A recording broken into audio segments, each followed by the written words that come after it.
ભગવાન ગણેશ અને કાવેરી નદી।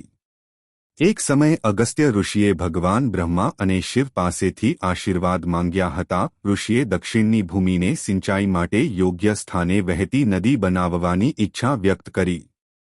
તેમની પ્રાર્થના સાંભળીને દેવતાઓએ તેમના કમંડલુને પવિત્ર જળથી ભરી દીધું। પછી ઋષિ કુર્ગ પર્વત પર પહોંચ્યા।